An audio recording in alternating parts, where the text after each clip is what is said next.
It's Joshua Vigar from Android Authority. What's going on, everybody? Let's take a quick look back at the Xperia Z. It holds on its shoulders the hope that Sony becomes not only more relevant in the smartphone market, but one of the top manufacturers in the game. In my review of this pretty spectacular phone, I said that Sony got a lot of things right. So, what we are doing here is comparing the Xperia Z to a couple of other phones that helped propel their respective companies higher than they already were, the best-selling Samsung Galaxy S3 and the iPhone 5 by Apple. How does the Xperia Z as the newest device stack up against a couple phones that were honestly built to stand the test of time? Let's find out in this versus Triple Threat. We start off by looking at design. There is no other way around it. The Xperia Z is the biggest phone in this bunch. The black slate look is further enhanced by the completely flat design found all around and the rectangular shape that you honestly don't see enough of anymore. The big power button and volume rockers are found together on the right side of the phone, right where your thumb would land. All ports are covered by a tethered piece of material to help with the phone's water resistance, and it also keeps it quite literally flat all around. The glass all around helps make this one of our favorite looking phones, but it is an incredible fingerprint magnet. Samsung's Galaxy S3 has arguably the most endearing design to date, as many phones have been modeled after the phone giant's more rounded look. The 4.8-inch screen lends itself to a smaller form factor that is easier to grip. The button layouts are signature Samsung, with the power button on the right side opposite the volume rockers. The home button below the screen is flanked by menu and back buttons. The back cover is removable, but it and the rest of the body are made up of that trademark plastic that Samsung has pretty much put in all of their phones since. And with the iPhone 5, we have the smallest phone of this comparison. Apple took a stand against large screens and kept the one on the 5 the same width as the 4, just a little bit taller. The smaller size does make this the easiest phone to grip and hold without needing to adjust too often. The buttons are signature Apple, with the power button at the top, with the volume buttons and the silence toggle on the left. The trademark home button is on the face below the screen. The aluminum unibody is definitely a tried and true design for Apple that has been deserving of praise. At the bottom is the controversial charging port, however, that did cause a few headaches for those with original iPhone accessories. Ultimately, I have to give the design point to the Xperia Z, primarily because it brings us a design that we haven't seen in a while, if at all. Everything these days is so rounded in the smartphone market, and honestly, I prefer this more rigid rectangular design. On top of all of that, Samsung has taken the plastic feel and look of the Samsung Galaxy S3 and has put it in pretty much all of their phones since. It's a design that honestly we're getting a little bit tired of, and as with the iPhone 5, it's basically the iPhone 4 just a little bit bigger. I give props to the Xperia Z for giving us something new. That all being said, however, when it comes to the point for feel, I have to give the second point in this comparison to the Samsung Galaxy S3. Yes, the Xperia Z is a wonderful looker, and its larger screen size gives us a lot to be happy about, but it isn't something we're completely used to yet. 2013 is the year of the 1080p screen, but any newcomers to that particular market will find a learning curve. Before you think I'm just picking on the iPhone, however, I do have to say that having a 4.7-inch phone for a while now has made me used to it. Now when I pick up an iPhone, it just seems way too small, and it feels really foreign and weird. Thus, the comfort and feel point does have to end up going to the tried and true design of the Galaxy S3. The battle for the display might seem like an uphill battle, and that is kind of true. The screen on the Xperia Z is, after all, what we're going to be seeing more of in the coming months. 5 inches and 1080p resolution. The 441 ppi pixel density also helps propel the screen to great heights in sharpness. A nice touch further is the high refresh rate, which makes this phone seem like a tiny Bravia television. The only real gripe here is the color production, which is unfortunately pretty poor for a top-tier device. Colors look a little washed out and are further hurt by the viewing angles. It might not be a deal breaker for many, but it is definitely worth a mention. The Super AMOLED display of the Galaxy S3, on the other hand, makes its already colorful TouchWiz UI pop out of the screen and basically punch you in the face. The smaller screen makes for a 720 resolution instead, and a pretty low 306 ppi pixel density. Thus, things aren't necessarily as sharp as the Xperia Z, but they're still quite viewable. Though the specs are a little bit low, the practice on this display is still ultimately pretty great, and most users these days will still be very happy with the display found on the Galaxy S3. The iPhone continues its smaller stature role by having the 4-inch display capable of 1136 by 640 resolution, and in this case, the medium-level to 326 ppi pixel density. It is a very good display for its size, and it does hold its own with good color production and decent sharpness.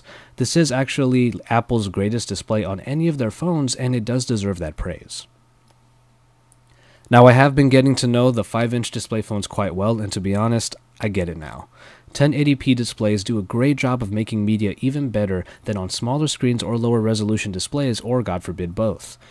The Xperia Z screen is an example of our future as smartphone users. Even if the screen does have some lackluster color vibrancy, I have to admit it is still the most enjoyable time of this bunch for me, so it gets the point in display. In terms of performance, the Xperia Z has the advantage of being the newest phone. It sports the incredible quad-core 1.5 GHz Snapdragon S4 Pro processor backed by an Adreno 320 GPU, a set that powers current top devices. It gets over 20,000 in Antutu benchmark, which is very impressive indeed. The Galaxy S3, on the other hand, has the Exynos Cortex A9 processor that clocks at 1.4 GHz with a Mali 400MP graphics processor. This was the most advanced phone about half a year ago, but even if it has been blown away by current offerings, it still does hold its ground as a more than capable performer. And finally, we have the iPhone 5 with an in-house developed dual-core 1.2 GHz A6 processor backed by a PowerVR SGX graphics processor. It is a package that has been able to power some of the best that the Apple App Store has had to offer, and that is a feat in and of itself. Some good optimization and control by Apple's part makes this phone still seem as sprightly as the day it was first released. Though practice means more than scores, you just can't deny how much the Xperia Z excels.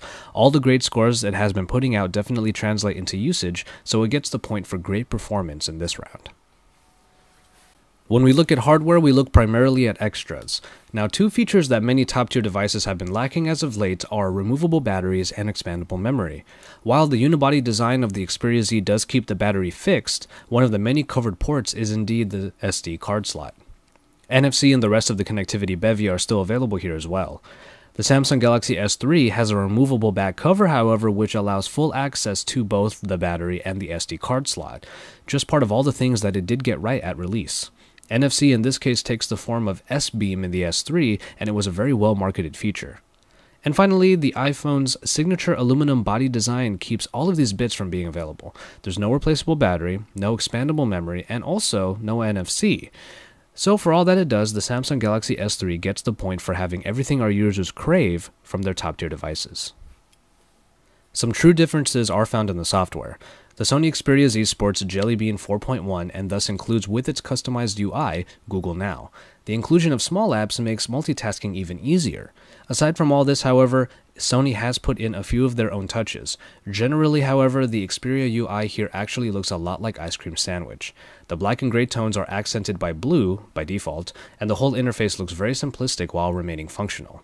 I find that you either love TouchWiz or hate it. It is one of the most colorful user interfaces for Android and sticks with rounded, almost bubbly design choices rather than the more rigid feel of other operating systems. Jelly Bean 4.1 is what you have here if you updated recently, so the great Google Now is also available. However, the feature that I want to mention here is Multiview, which allows you to essentially cut the display in half for two different apps to run at the same time. It does take multitasking to a whole new level. And finally, we have iOS, which is only found on the iPhone. As one of the first truly advanced interfaces for mobile phones, it was quite the innovation. However, despite changes here and there through the years, the operating system essentially looks and works the same. There is no app drawer, and all apps are put on the home screens to be organized by folders. Only in the last couple iterations did Apple finally include the notification dropdown that lacks the power widgets found in the other two in this comparison. That all being said, however, the controlled app ecosystem does ensure that the general feel of iOS is pretty seamless. It has smooth transitions and generally continues to perform about as well as it did out of the box. Optimization in a system without fragmentation is one good advantage here. But I've never quite been a fan of the app-centric design of iOS. The lack of widgets and easy customization make iOS unappealing to me and to most Android users. If I had to pick one here, it would have to be the Xperia Z because of its simplistic design that does just enough to look good while remaining functional. And as far as multi-view goes, imagine how good that will look on a 5-inch 1080p display. And finally, we have the camera. The Xperia Z has the most megapixels in this bunch, with 13. It is definitely the biggest gun, and all those megapixels are, for the most part, used quite well.